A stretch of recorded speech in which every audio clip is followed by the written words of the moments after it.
إن الحمد لله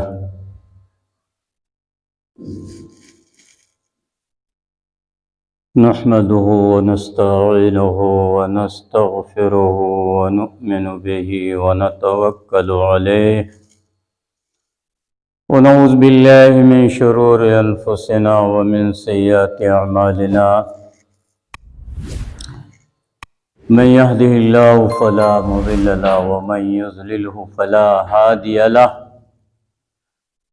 وأشهد أن لا إله إلا الله وحده لا شريك له وأشهد أن محمدا عبده ورسوله أرسله بالحق بشيرا ونذيرا أما بعد فإن خير الحديث كتاب الله وخير الهدي هدي محمد صلى الله عليه وسلم وشر الأمور محدثاتها وكل محدثة بدعة وكل بدعة ضلالة وكل ضلالة في النار.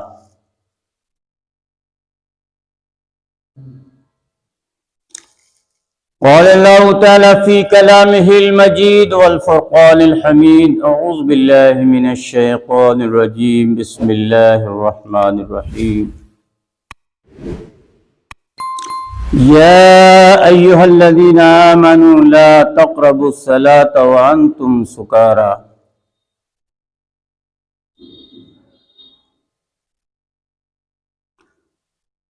قال تعالى في موضع آخر: إنما الخمر والميسر والأنصاب والأزلام رجس من عمل الشيطان فاجتنبوه. قال رسول الله صلى الله عليه وسلم: لا ضرر ولا ضرار. رواه البخاري.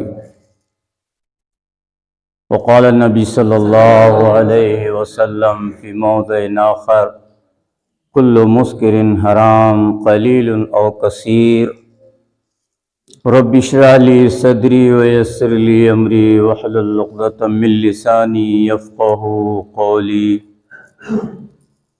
قالوا سبحانك لا علم لنا إلا ما علمتنا إنك أنت العليم الحكيم. رب زدني علما. اللهم رب زدني علما نافعا ورزقا طيبا وعملا متقبلا. آمين. إن الله وملائكته يصلون على النبي يا أيها الذين آمنوا صلوا عليه وسلموا تسليما. اللهم صل على محمد وعلى آل محمد كما صليت على إبراهيم وعلى آل إبراهيم إنك حميد مجيد. اللهم بارك على محمد وعلى آل محمد كما باركت على إبراهيم وعلى آل إبراهيم إنك حميد مجيد.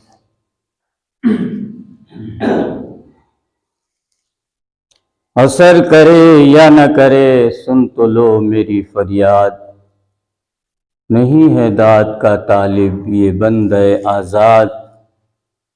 انداز بیاں گرچہ بہت شوق نہیں ہے، شاید ہے کسی دل میں اتر جائے میری بات.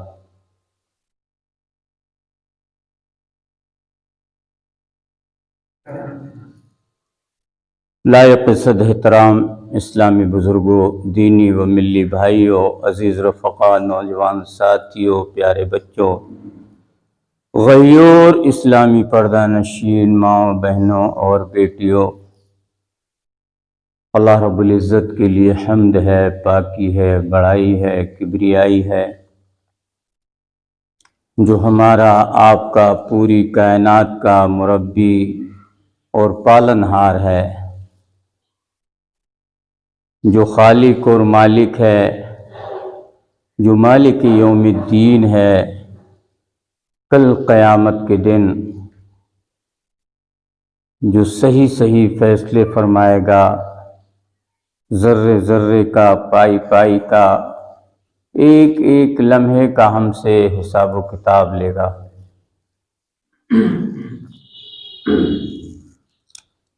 ایسے مالک حقیقی سے ہمہ وقت ہمیں ڈرنا چاہیے،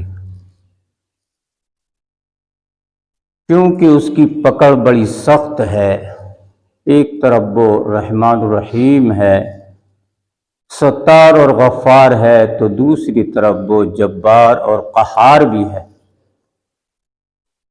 جب وہ پکڑ لیتا ہے تو دنیا کی کوئی طاقت چھڑا نہیں سکتی۔ بعدہ اس کے حبیب تاجدار مدنی احمد مصطفیٰ محمد مصطفیٰ صلی اللہ علیہ وسلم پر بے شمار انگنت لکھوں کہا کروڑہا درود و سلام نازل ہوں، جن کی وجہ سے اور جن کے اصحاب کی محنتوں، کوششوں اور کاوشوں کی وجہ سے ہمیں یہ دین اور دین کی بیش قیمت دولت توحید نصیب ہوئی ہے۔ ہم اہل الحدیث ہیں، موحد ہیں، کتاب و سنت کے ماننے والے ہیں، اللہ اور اس کے رسول کو فالو کرتے ہیں، لیکن افسوس کی بات یہ ہے کہ آج ہمارے درمیان، ہمارے اندر بہت سارے جرائم اور گناہ پیوست ہو چکے ہیں، جن کی وجہ سے ہم ہندوستان میں ہی نہیں بلکہ پورے عالم کے اندر، پوری دنیا کے اندر ذلیل اور رسوا ہیں۔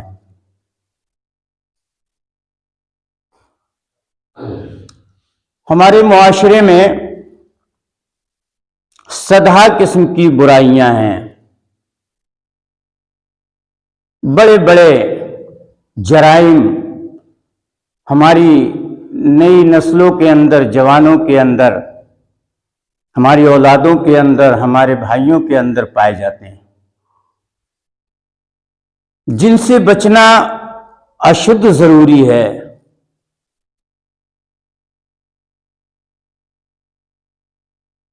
سب سے بڑا گناہ اشراک باللہ ہے، اور اس کے بعد دوسرے نمبر پر جس گناہ کا نمبر آتا ہے وہ سود اور بیاج ہے، اور اس کے بعد جس گناہ کا نمبر آتا ہے وہ عقوق الوالدین ہے، ماں باپ کی نافرمانی، اور اس کے بعد جس کا نمبر آتا ہے وہ ہے شراب کا پینا اور پلانا، پھر نمبر آتا ہے جوئے کا کھیلنا کھلانا۔ اس طریقے سے گناہ کبائر کی ایک لمبی فہرست ہے، لیکن ان سارے گناہ کبائر میں ایک ایسا گناہ بھی ہے، ایک ایسا جرم بھی ہے جو سارے گناہ کبائر پر حاوی ہے۔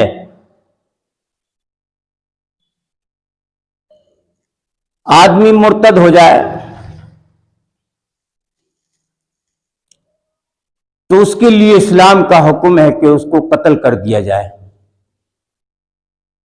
مرتد ہونا بھی یہ گناہ کبیرہ ہے۔ کسی شراب پینے والے کو اسلام نے قتل کرنے کی اجازت نہیں دی، کسی جواری کو، کسی مشرک کو، بدعتی کو قتل کرنے کی اسلام نے اجازت نہیں دی، کسی کی حق تلفی کرنے والے کو اسلام نے قتل کی اجازت نہیں دی، لیکن ایک گناہ ایسا ہے جس کی وجہ سے اسلام نے اجازت دی ہے کہ اگر کفر سے نکل کر اسلام قبول کر لے، صحیح راستے کو قبول کر لے، اور صحیح راستے کو قبول کرنے کے بعد پھر اسی طرف پلٹ جائے، اسی کو ارتداد کہتے ہیں، مرتد ہونا کہتے ہیں، پلٹ جانا کہتے ہیں۔ اسلام نے اس گناہ کی وجہ سے اس مرتد کو قتل کرنے کا حکم دیا ہے. لیکن ایک گناہ ایسا ہے جو ان تمام بڑے گناہوں پر حاوی ہے، بھاری ہے، اور جس کی زندگی میں وہ گناہ آ جائے، وہ جرائم آ جائیں،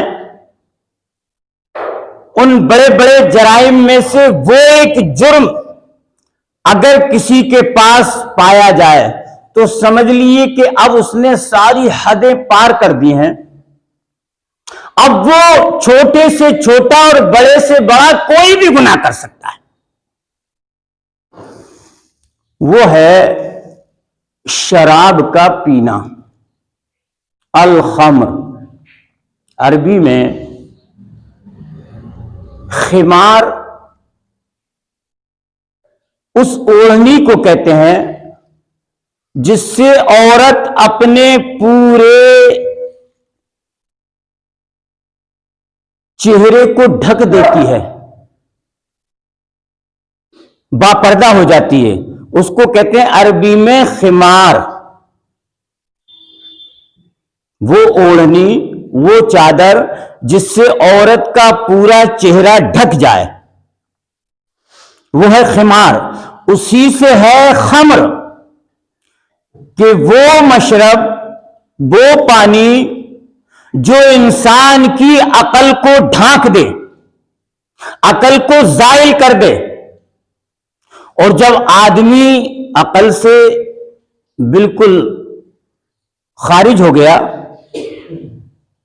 تو اب وہ کوئی بھی گناہ کر سکتا ہے. اس لیے شراب کو عربی میں خمر کہا گیا.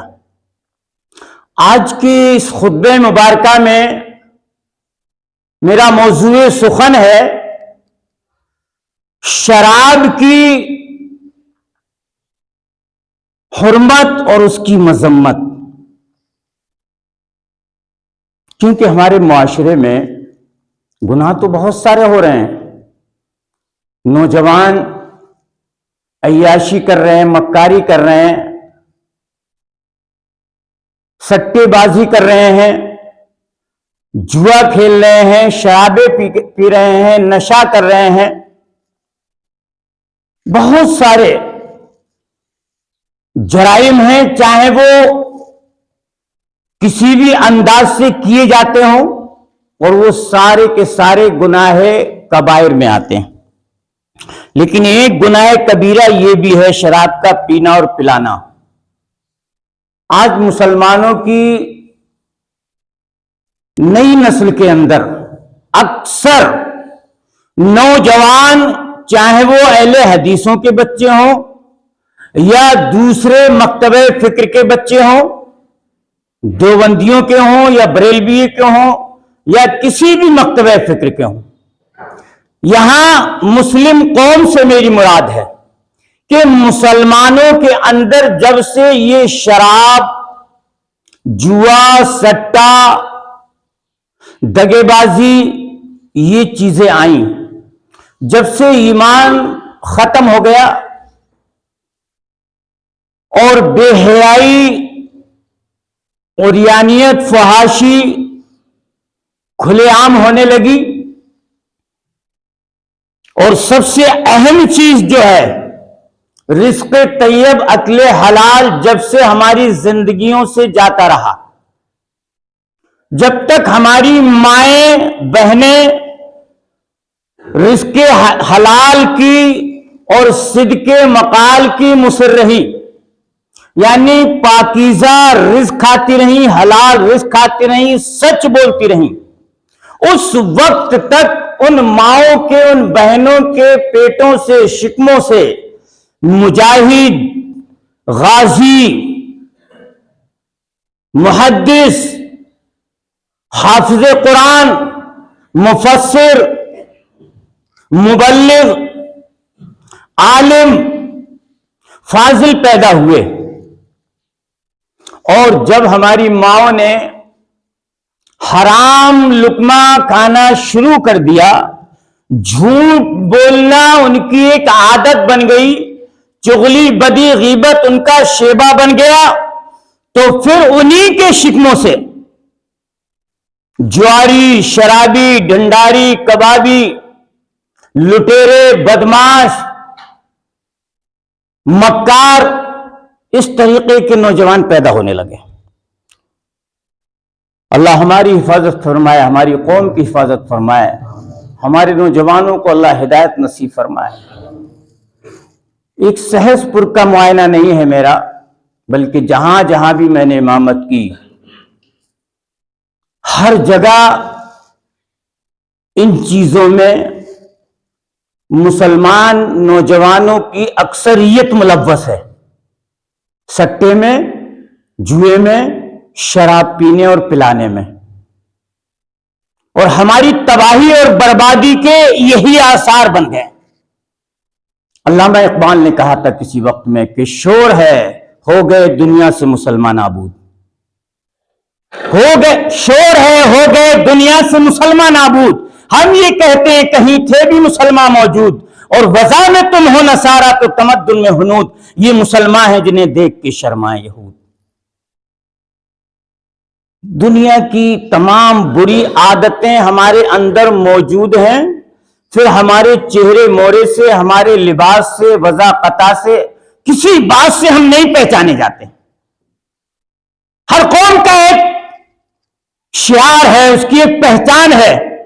پنجابی ایک ایسی قوم ہے کہ اگر ہزاروں میں بھی ایک کھڑا ہوگا تو اس کی ایک پہچان ہوگی کہ یہ پنجابی کھڑا ہوا ہے۔ لیکن مسلمان کی کوئی پہچان نہیں، اس کا کوئی شعار نہیں ہے۔ کیوں؟ اس نے اپنی پہچان کو، اپنے شعار کو، اپنے وقار کو ختم کر دیا ہے۔ نہ وہ لباس سے پہچانا جا رہا ہے، نہ اس کے چہرے مورے سے یہ ثابت ہو رہا ہے کہ یہ مسلمان ہے۔ ایک غیر مسلم کا چہرہ بھی ویسے ہی ہے، ایک مواحد مسلمان کا چہرہ بھی ویسے ہی ہے۔ کبھی کبھی تو سلام کرتے اور جواب دیتے بھی ڈاؤٹ ہوتا ہے، شک ہوتا ہے، کسے سلام کیا جائے نہ کیا جائے۔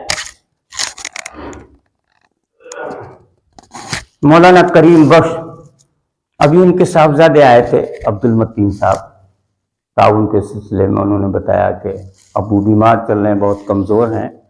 ان کا اکثر بیان میں نے سنا، الحمدللہ بڑا جامع بیان رہتا تھا۔ تو ایک بار وہ اسی داڑھی کے تعلق سے بات کہنے لگے کہ مسلمان کا پہچاننا بڑا مشکل ہے، اس نے اپنی پہچان ختم کر دی۔ تمام انبیاء کی یہ سنت ہے، 1,24,000 انبیاء اور رسولوں کی سنت ہے، اور اسی داڑھی کو دیکھ کر کے حضرت یوسف کی،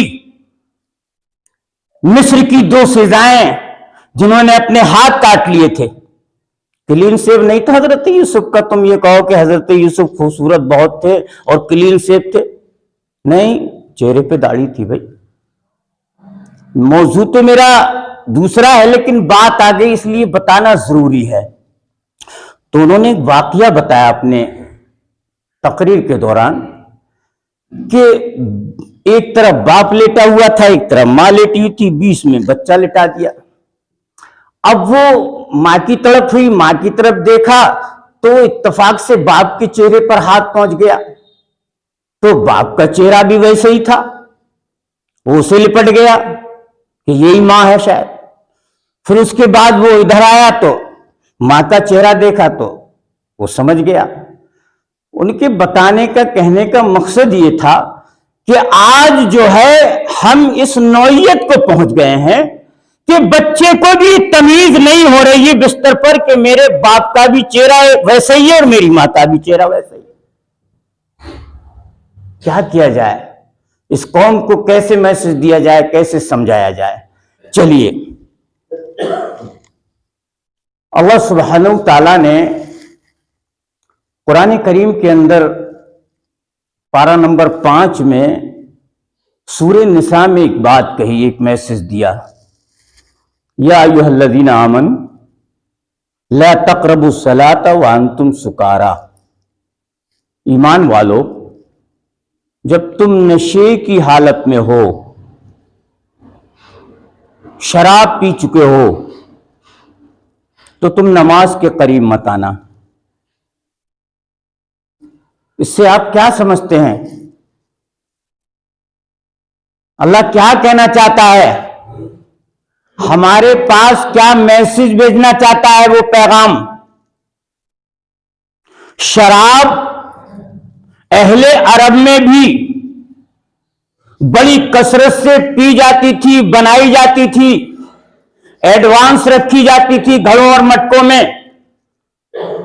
دور جاہلیت میں تو تھے ہی یہ تمام جرائم لوگوں کے اندر، لیکن اسلام قبول کرنے کے بعد بھی وہ عادتیں نہیں چھوٹ رہی تھی، اور نہ اسلام نے ابھی پابندی لگائی تھی۔ مسلمان ہو گئے، کلمہ پڑھ لیا، اسلام میں داخل ہو گئے، لیکن شراب پینے کی عادت، جوا کھیلنے کی عادت پہلے بھی تھی دور جاہلیت میں۔ اب بھی جوا کھیل رہے تھے، اب بھی شراب پی رہے تھے، اور نماز کو بھی جا رہے تھے۔ تو یہ گندی شراب جو اس دنیا میں بنائی جاتی ہے جن چیزوں سے، اس کے اندر ایسا نشہ ہے کہ انسان کی عقل زائل ہو جاتی ہے، اور انسان عقل سے بالکل اپنے آپ کو کھو بیٹھتا ہے۔ کہیں گندی نالیوں میں پڑا ہوا ہے، کہیں سڑکوں پر پڑا ہوا ہے، کہیں گلی چوراہوں پر پڑا ہوا ہے، اور اگر تھوڑا بہت ہوش ہے بھی تو فحش گالیاں بک رہا ہے۔ اسے یہی پتہ نہیں ہے میں کس کو گالی دے رہا ہوں، کیسی گالی دے رہا ہوں، کس قسم کی گالی دے رہا ہوں۔ آپ نے بھی سنا ہوگا اور میں نے بھی سنا ہے، اور میں نے یہ مناظر دیکھے ہیں شرابیوں کے۔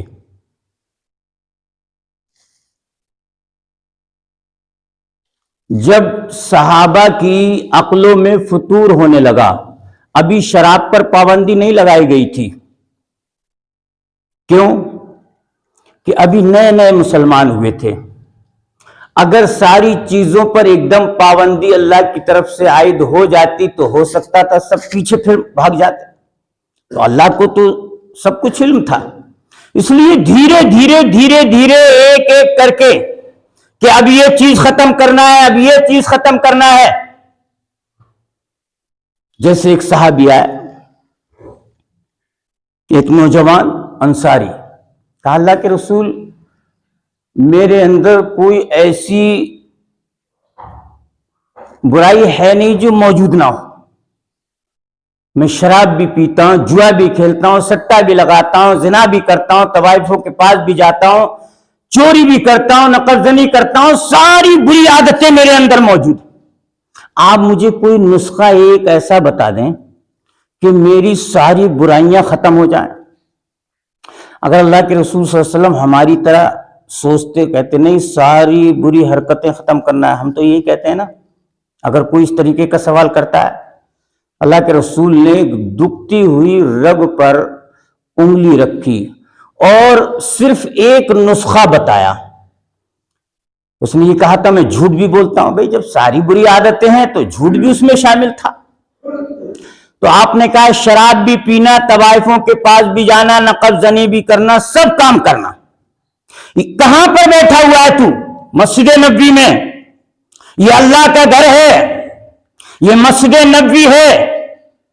ہاتھ میں ہاتھ دے اور عہد کر، وعدہ کر کہ آج سے میں جھوٹ نہیں بولوں گا۔ اس نے عہد کر لیا اللہ کے پیارے نبی سے کہ اللہ کے پیارے نبی میں آپ سے وعدہ کرتا ہوں مسجد نبوی کے اندر کہ آج سے جھوٹ نہیں بولوں گا۔ آپ نے سر پر ہاتھ رکھ دیا، دعا فرما دی، اللہ اس کو ہدایت نصیب فرما۔ اللہ اکبر۔ کیونکہ عادت والے کی عادت ہوتی ہے۔ مقولہ ہے کہ اگر کوئی آدمی یہ کہے آپ سے کہ پہاڑ اس جگہ سے ہل گیا ہے، ہٹ گیا ہے، تو یقین کر لو، اور یہ کوئی کہے کہ عادت والے کی عادت چھوٹ گئی تو یہ غیر ممکن بات ہے۔ تو اس کی چونکہ عادت بنی ہوئی تھی، ٹائمنگ تھی کہ مجھے شراب کی بھٹی پہ کس ٹائم جانا ہے، نقب زنی کس ٹائم کرنا ہے، طوائفوں کے پاس کس ٹائم جانا ہے، اس کی سب ٹائمنگ تھی۔ لیکن جب جیسے جیسے رات ہوئی اس نے جانا شروع کیا تو وہ چیز آڑے آ گئی، اس کے سامنے دیوار بن کر کھڑی ہو گئی۔ چوری کرنے کے لیے، نقب زنی کے لیے جب نکلا، فوراً وہ وعدہ یاد آیا کہ میں نے اے نوجوان مسجد نبی میں وعدہ کیا ہے، اور کس سے وعدہ کیا ہے؟ اللہ کے نبی جناب محمد رسول اللہ صلی اللہ علیہ وسلم سے، اور عدالت نبی میں حاضری بھی دینا ہے۔ اللہ کے نبی پوچھیں گے جواب کیا دے گا تو؟ اگر یہ کہے گا چوری کی تو ہاتھ کاٹ دیا جائے گا، اور اگر یہ کہا نہیں گیا میں چوری کرنے تو جھوٹ بولے گا پھر مسجد نبی میں، کیونکہ تو وعدہ کر چکا ہے۔ واپس آ گیا بھائی۔ اسی طریقے سے میں کدے کی طرف چلا، شراب پینے کی چونکہ عادت تھی، پھر وہی چیز سامنے آ گئی۔ طوائفوں کی طرف جا رہا تھا، پھر وہی چیز سامنے آ گئی۔ ایک نسخے نے ساری برائیاں جو ہے ختم کر دی، پوری زندگی کے گناہ اور جرائم۔ ایسے ہی اللہ نے دھیرے دھیرے مسلمانوں پر حکم نازل کیے تاکہ یہ جو ہے اپنی جگہ قائم بھی رہیں اور ادھر کو بھی نہ پلٹ کر جائیں۔ تو جب شراب پینے کے بعد نماز میں آئے، فطور ہونے لگا۔ اب جو آدمی نشے میں آ گیا تو اب اس کی نماز کیا آ گئی؟ تو اللہ نے حکم کیا یا ایھا الذین آمنوا لا تقربوا الصلاۃ وانتم سکارا۔ ابھی حرام کا لفظ نہیں آیا یہاں، صرف یہ کہا کہ اے مومنو نماز کے وقت تم شراب مت پیا کرو، نشہ مت کیا کرو، اور جب پی لو تو نماز کے قریب مت آؤ۔ ابھی حرمت شامل نہیں، پھر ایک چیز اور سامنے آئی، یسألونک عن الخمر والمیسر قل فیہما اسم کبیر، سورۃ البقرہ میں پارہ نمبر 2 میں اللہ سبحانہ تعالیٰ نے فرمایا کہ اے نبی آپ سے لوگ جوئے کے بارے میں، شراب کے بارے میں سوال کر رہے ہیں، آپ بتائیے قل فیہما اسم کبیر، یہ دونوں بڑے گناہ ہیں، یہ دونوں بڑے گناہ ہیں، شراب پینا اور جوا کھیلنا، سٹا لگانا۔ منافع للناس، کچھ اس میں فائدے بھی ہیں لوگوں کے لیے، یہ بھی اللہ نے وضاحت کر دی۔ جیسے آج کے شرابی کہتے ہیں ہماری صحت بن رہی ہے، باڈی بن رہی ہے، یا جواری کی نکی چل جاتی ہے تو لاکھوں پتی کروڑوں پتی بن جاتا ہے۔ ہمارے یہاں ایک ایسا جواری ہے تو وہ مواحد کا بیٹا، کیونکہ بات آ گئی تو بتانا پڑے گی۔ ایک ٹانڈے میں بھی ہم نے دیکھا، وہ بھی مواحد کا بیٹا ہے، اور تو چھوڑیے آپ، اہل حدیث کہنے والا، باپ دادا اہل حدیث، خود بھی اہل حدیث، نام بھی بڑھیا، لیکن کام دیکھو کتنے اچھے، باقاعدہ رائفلیں لے کر گاڑیوں میں بیٹھ کر، ماروتیوں میں، 4 ویلر گاڑیوں میں بیٹھ کر جوا کھیلنے جاتے ہیں، اور ساتھ میں باڈی گارڈ بھی ہوتے ہیں۔ اور پتہ لگا دونوں کی لائفوں میں آج تک وہ جوا ہارے نہیں۔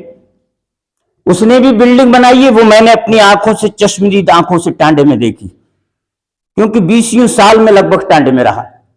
اس نے بھی بلڈنگ، کوٹھی ایسی بنائی ہے، بڑے بڑے مالداروں کو جو اس نے زیر کر دیا، صرف اسی جوئے کے پیسے سے۔ اور ہمارے یہاں بھی اس نے کوٹھی بنائی، اور پھر کوٹھی ایسی جگہ بنائی، اللہ اس کو ہدایت دے دے، بالکل مسجد کے بغل میں، جیسے یہ مسجد ہے اور یہ ماجد بھائی کا مکان، بھئی جگہ بک رہی تھی، انہوں نے لے لی، پیسہ تھا اس کے پاس، اب کون اسے منع کرتا؟ حالانکہ لوگ اندر سے کلس رہے تھے کہ یار اتنا بڑا جواری ہے یہ، اور یہ مسجد کے برابر میں مکان بنا رہا ہے۔ لیکن بھئی جمہوری حکومت ہندوستان آزاد ہے، کسی کو کوئی اختیار نہیں ہے اسے کوئی روک لیتا مکان بنانے کے لیے، بنا دیا اس نے مکان کوٹھی۔ بہرحال کہنے کا مقصد یہ ہے منافع للناس، اللہ کہہ رہا ہے کہ لوگوں کے لیے فائدے بھی ہیں اس میں۔ بھئی جس کی صحت بن رہی ہے وہ فائدے میں ہے کہ نہیں ہے؟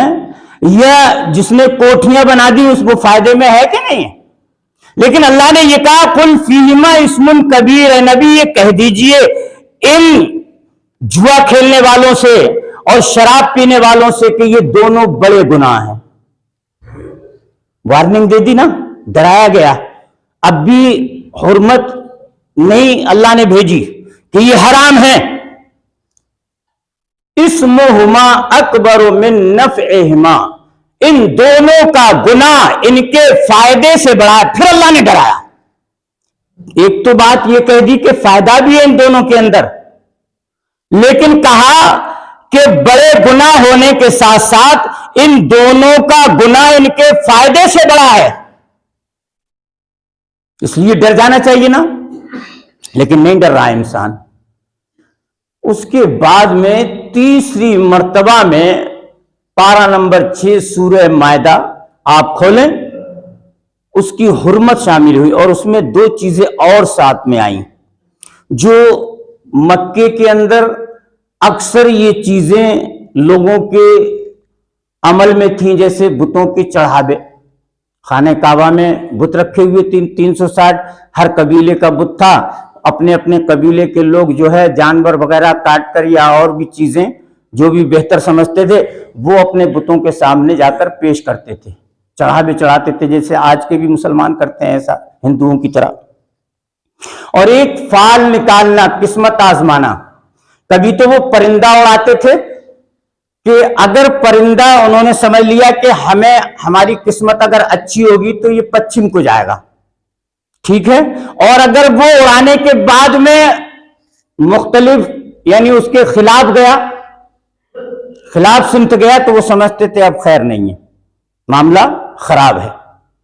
تو آج بھی مسلمان ایسا کرتے ہیں، اور توحید پرستوں کے بچے پنڈتوں کو اور ان کو نجومیوں کو اور یہ ریکھا دیکھنے والوں کو اپنے ہاتھ لکیریں اور یہ دکھاتے ہیں کہ دیکھنا بابا ہماری قسمت میں کیا ہے. 4 چیزوں کی حرمت آئی. انما الخمر والمیسر والانصاب والازلام رجس من عمل الشیطان فاجتنبوہ.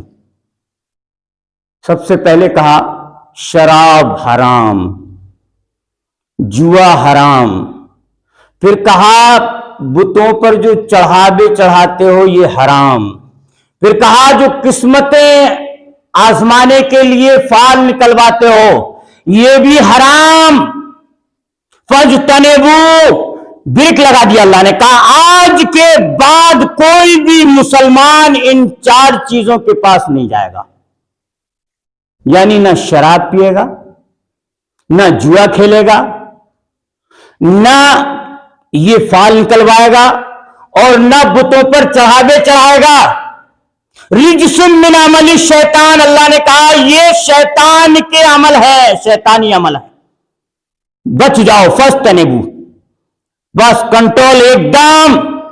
حضرت انس بن مالک کہتے ہیں کہ جب یہ آیت نازل ہوئی سورہ مائدہ کی تو آج کل کی طرح یہ تو معاملہ تھا نہیں، لاؤڈ اسپیکر سے لوگ جو ہے پورے شہر میں، قصبے میں، دیہات میں وہ کرا دیتے ہیں. بھائی کوئی 3 ویلر بھیج دیا یا یہ ٹک ٹک بھیج دیا کہ بھائی ہاں یہ اعلان کر دو اس طریقے کا. پہلے منادی صرف اپنی آواز سے ندا کرتا تھا، اور مدینے کی اس وقت مختصر آبادی تھی. اللہ کے رسول نے کہا کہ جاؤ ابو ہریرہ منادی کرو کہ آج سے شراب حرام ہے، جوا حرام ہے، قسمت آزمانا حرام ہے، فال نکلوانا اور بتوں پر چڑھاوے چڑھانا.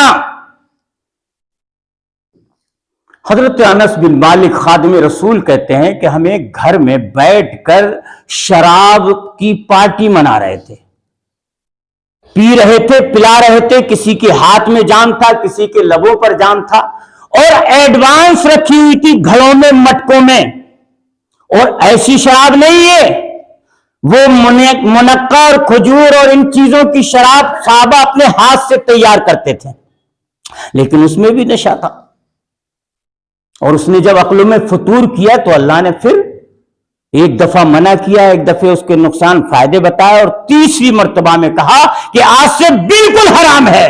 کہنے کا مقصد یہ کہ انس بن مالک نے کہا کہ جب ہمیں یہ کانوں میں آواز آئی کہ آج سے شراب اور جوا حرام ہے تو جس کے لب پر لگا ہوا تھا جام اس نے پھینک دیا، اور جس کے منہ میں پہنچ چکی تھی اس نے پلٹ دی، اور جس کے ہاتھ میں جام تھا اس نے پھینک دیا، اور لوگوں نے گھڑے اپنے مٹکے گھروں سے نکال کر مدینے کی گلیوں میں مار دیے۔ شراب اس طریقے سے بہ رہی تھی جیسے سیلاب کا پانی گلیوں میں بہتا ہے۔ یہ صحابہ کی شان تھی میرے بھائیوں۔ اب دیکھیے آپ، حضور نے فرمایا کہ وہ کون سی ایسی چیز ہے جو تمام گناہوں پر حاوی ہے، جس کو ام الخبائث کہا گیا، یعنی خبیث جتنی بھی چیزیں ہیں ان سب کی ماں، ان سب کی جڑ۔ الخمر جماع الاسم، یعنی شراب تمام گناہوں کا مجموعہ ہے، جڑ ہے۔ بھئی ایک درخت، اس کی جڑ جتنی مضبوط ہوتی اس کی ٹہنیاں تھوڑی مضبوط ہوں گی، اس کے گدے مضبوط نہیں ہوں گے، اس کی شاخیں اور کمزور، گدے کمزور، لیکن اس کی جڑ بہت مضبوط ہوتی ہے۔ تو یہاں پر شراب کو کہا تمام گناہوں کی یہ جڑ ہے، ام الخبائث ہے۔ اچھا کیسے ام الخبائث؟ ایک بستی کے اندر ایک بہت ہی نیک پارسا انسان تھا۔ شیطان نے ایک عورت کو برگلایا کہ اس کی جو ہے پارسائی تجھے خاک میں ملانا ہے، یہ اپنے آپ کو بڑا متقی، پرہیزگار، عبادت گزار بنتا ہے، اور اس کا بڑا شورا ہے گاؤں میں، شہر میں، قصبے میں، کہ بڑا نیک آدمی ہے، بڑا عبادت گزار ہے، بڑا تقوی اور طہارت کا پابند ہے۔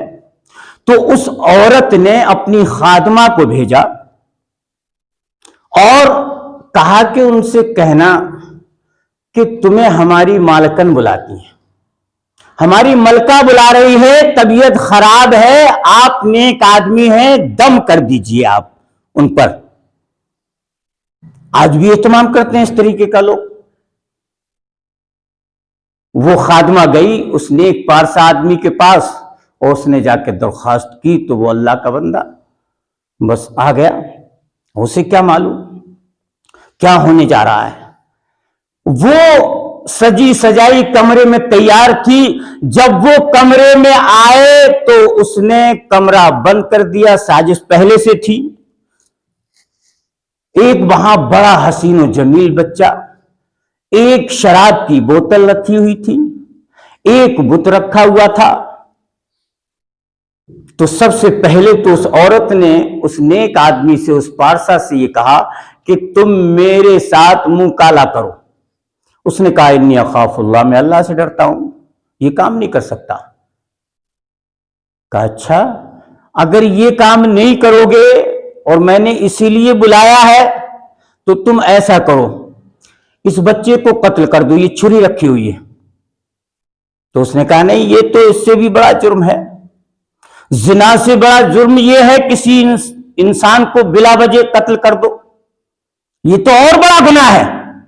کہا اچھا تم یہ نہیں کر سکتے تو تم اس بت کو سجدہ کرو۔ کہا یہ بھی نہیں کر سکتا، یہ تو اس سے بھی بڑا گناہ ہے، یہ شرک ہے۔ کسی انسان کا قتل کرنا شرک نہیں ہے، زنا کرنا شرک نہیں ہے، لیکن کہا اللہ کے بندے نے، کہا یہ تو اور بڑا گناہ ہے، میں اس بت کو سجدہ تو کر ہی نہیں سکتا، اس کے آگے نہیں جھک سکتا۔ کہا اچھا خیر اگر مناؤ تو پھر دیکھو رسوا کروں گی، تمہاری جتنی سماج میں قدر ہے، جتنی عزت ہے، جتنا لوگ سمان کرتے ہیں، اس سے زیادہ میں تمہیں ذلیل کر دوں گی کہ اس آدمی نے میرے ساتھ منہ کالا کیا ہے۔ تم اچھا ایسا کرو، تمہارا چھٹکارا یہ ہے کہ یہ شراب کی بوتل رکھی ہوئی ہے، یہ شراب پی لو اور چلے جاؤ۔ اس اللہ کے نیک بندے نے توازن کیا کہ زنا بھی بہت بڑا گناہ ہے، یہ بچے کا قتل کرنا اس سے بڑا گناہ ہے، یہ کہہ رہی ہے کہ بت کے سامنے سجدہ کر دو، یہ اس سے بڑا گناہ ہے۔ شراب پینا بھی ایک گناہ ہے، لیکن شراب کا پینا ان تینوں گناہوں سے چھوٹا ہے میری نظر میں۔ شراب پینے کے بعد میں اللہ سے توبہ کر لوں گا، لیکن جب شراب پی لی وہ بوتل اور جو سرور ہوا اور جب عقل زائل ہوئی، تو شراب کے پینے سے آپ ذرا غور فرمائیں کہ اس نیک آدمی نے چونکہ عقل زائل ہو گئی، شیطان سوار ہو گیا، اس عورت سے بھی اس نے منہ کالا کر لیا، بچے کا بھی قتل کر دیا، اور اس بت کے سامنے سجدہ بھی کر دیا۔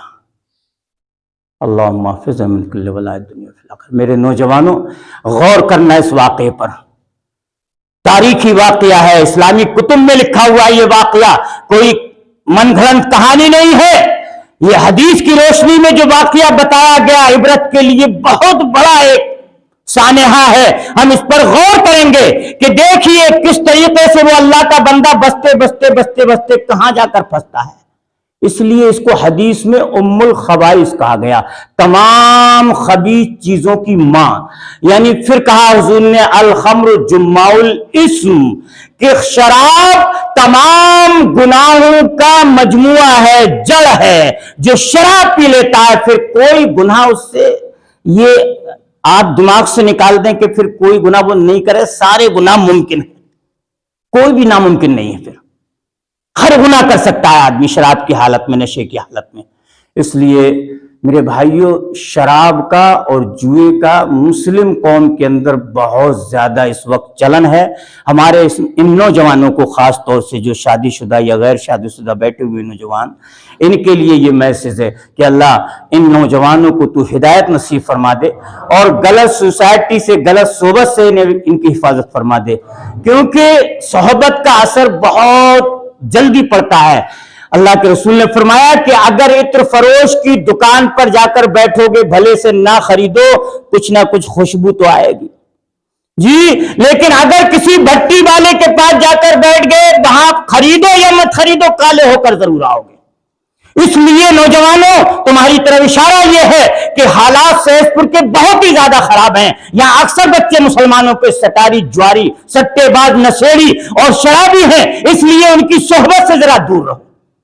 بہت ضروری ہے ایمان بچانا، ورنہ ماں باپ بھی بدنام ہوں گے، خاندان بھی بدنام ہوگا، نسل بھی بدنام ہوگی، اور کہاں تک یہ بات جائے گی؟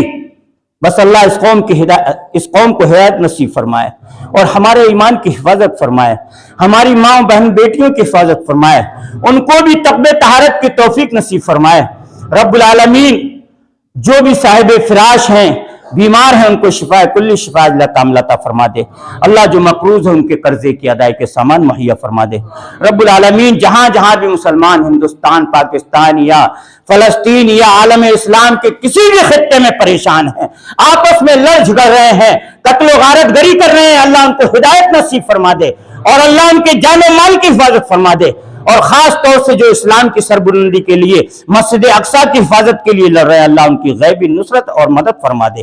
اے اللہ ہماری بھی اس ہندوستان کے اندر بڑی تباہی اور بربادی ہو رہی ہے، اللہ ہماری بھی حفاظت فرما دے، اور ہمارے ملک میں امن قائم کر دے، ہمارے صوبے میں امن قائم کر دے، اور مسلمانوں کو ایک محمدی پلیٹ فارم پر جمع کر دے، اور اس بات کا اعلان کریں مسلمان کہ توحید کی امانت سینوں میں ہے ہمارے، آسان نہیں مٹانا نام و نشاں ہمارا، باطل سے ڈرنے والے وہ آسمان نہیں، ہم 100 بار کر چکا ہے تو امتحان ہمارا۔ ہمارے تو بہت امتحان ہو چکے ہیں، کوئی بات نہیں ہے۔ آج فلسطین کے مسلمانوں پہ، کشمیر کے مسلمانوں پہ، یا کہیں کے بھی مسلمانوں پہ کل ہمارے ساتھ بھی یہ معاملہ ہونے جا رہا ہے، اور ہو رہا ہے، ایسا نہیں ہے۔ آج ہماری مسجدوں کو ہڑپا جا رہا ہے، ہمارے مدرسوں پر بہت گہری نگاہ رکھی جا رہی ہے، علماء کے ساتھ میں بہت بڑی بدتمیزی کی جا رہی ہے، سب کچھ کیا جا رہا ہے، گرفتاری کی جا رہی ہے، ان کو ذلیل کیا جا رہا ہے، لیکن یہ صرف اور صرف ہماری بدعمالیوں کی وجہ ہے۔ لوٹ پھر کر وہی بات آتی ہے کہ جب تک ہم اپنے دین پر قائم رہے، توحید پر قائم رہے، تو اللہ کی غیبی مدد اور نصرت ہمارے ساتھ رہی، اور جب ہمارے اندر شرک و بدعت اور یہ شراب نوشی، جوئے بازی، سٹے بازی، عیاشی، مکاری، تمام بری چیزیں آ گئیں، تو اللہ کی غیبی نصرت اور مدد ہم سے ہٹ گئی۔ اللہ ہماری حفاظت فرمائے۔ ربنا تقبل منا انک انت السمیع العلیم وتب علینا انک انت التواب الرحیم۔